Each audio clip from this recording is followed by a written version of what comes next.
that one out. But the thing I did this week was I watched all of Cyberpunk Edgerunners. You watched it all? Yes. I watched it all, yes. It's on Netflix. Nice. It's by Studio Trigger. So a bit of pedigree behind it. And yeah, they're only 20 to 25 minute long episodes, so really easy to get through. Just 10 episodes. Like Cobra Kai? Yeah, but I think these are even quicker than them. Yeah. So yeah, Cyberpunk Edgerunners is a spin-off of the Cyberpunk game. So, but don't let that put you off. It's a 10 episode story about a street kid called David trying to survive in a technology and body modification obsessed city in the future. Having everything to lose, he chooses to stay alive by becoming an edgerunner, a mercenary outlaw, also known as a cyberpunk. I really, really like this. It looks absolutely stunning. The dialogue is a bit clunky at times, but overall it's really well written, surprisingly emotional.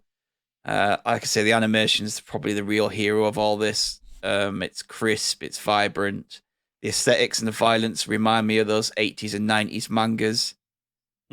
Just the way that kind of headshots and heads exploding and teeth flying out everywhere. It's like Ninja Scroll. It just makes me think of those, like 90s, like violent mangas. This is really violent and gory. From the get-go, it starts with a big, massive, massacre of the police by this big modded guy who's gone like cyber psycho, and it just doesn't let up from there.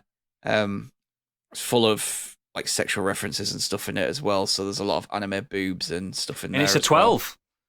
Is it only a 12? No, is it fuck? I was going to say fucking hell. It's a joke. I didn't look at the rating. I think it's an 18. Yeah, it has to be. It has to be an 18, just mainly due to the gore, sex, and I'm just going on Samaritan. If they're giving that a 12, they give everything else a fucking 12 nowadays. But for me, I mean, I haven't played all of Cyberpunk. I've kind of had my fill of it.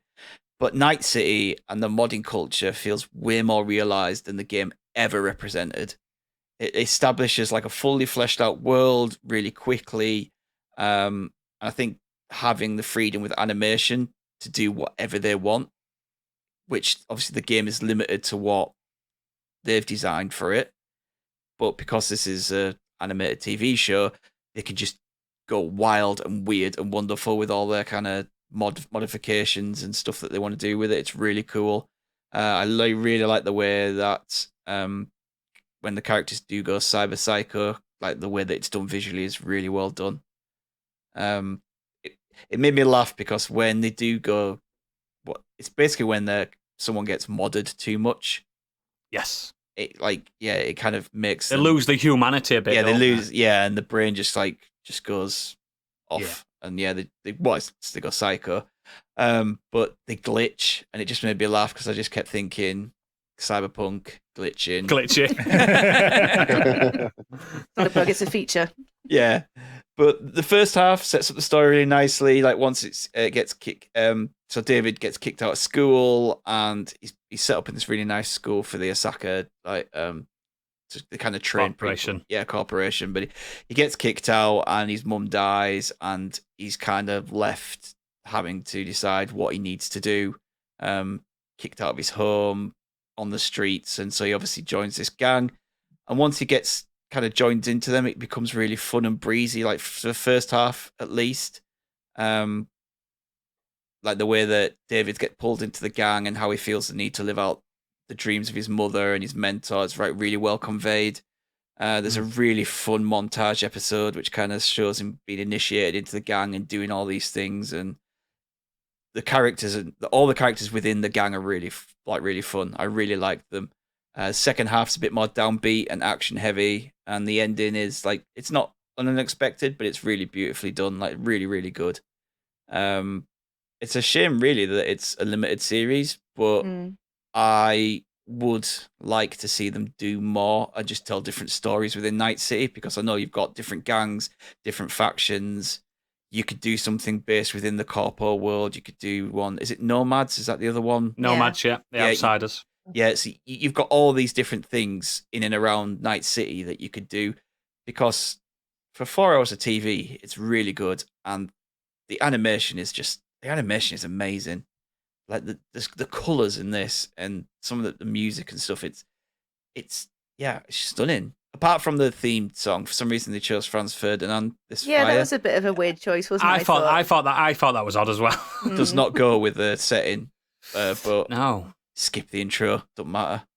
The intro itself, though, the visuals are really cool. Oh yeah, the visuals are good, but the song. Yeah, they need to nail that neon look, don't they? They do. It's so impressive. Yeah, it looks so good. I watch this in English. Usually I watch these shows in Japanese. I don't know why I watch this one in English. I think it's maybe because I watched the first 2 episodes while I was in the gym. So you can't read it. Yeah, don't do that, because literally in the first 5 minutes, there's like women having sex on your screen. And you're like, skip. I won't have that problem. I don't go to gyms. Yeah, so watch this on a big TV. I know I shouldn't watch on a small screen while I'm working out, but watch on a big TV. Watch it in your public library, guys. Yeah, vibrant TV, and get the whole aesthetics as it's meant to be. The English voice acting is really good, though. Usually sometimes with these things, Japanese is always the way to go, and you skip over to the English stuff, and it's like, ugh, this is not good. But it's really well done. Giancarlo Esposito is one of the voices of the baddies, so you obviously get that as well. I watched it in English as well, mate. It just were better in my ears for some reason. Yeah, it's good. Sometimes I played the game in English. Do you know what I mean? Sometimes the English is fine. Do you know what I mean? If it was set in Japan, I'd have watched it in Japanese. I think that's it. Like if it's set in Japan, it's in America. Yeah, like when I watched the Tekken one recently, I had to watch that in Japanese, even when the English characters like Nina and Paul were speaking. It's like that didn't bother me, but I just felt like this seemed like, English is fine. The voice acting was really good, but yeah, I want more. I want them to do more Night City stuff. When I watched it, I wish because I thought, I'm going to play the game again because it made me want to play the game again, and I was like, this is what I was thinking. I loaded it because I bought it digital like a dick.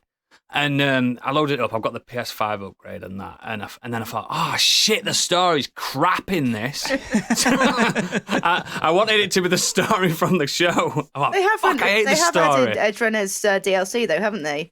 Yeah, clothes. Oh, is that all? Yeah. Oh, I thought there were missions and stuff. If you are a fan of Cyberpunk, there are references. There will be places and buildings and names that you will recognise, and it's a nice little Easter egg. There is apparently a flying cameo. Cars now. Yeah, there is a cameo in there somewhere. I didn't pick it up because I haven't played past the opening really. I didn't pick it up because I played the game to completion and didn't like what I was listening to, and so I had podcasts on.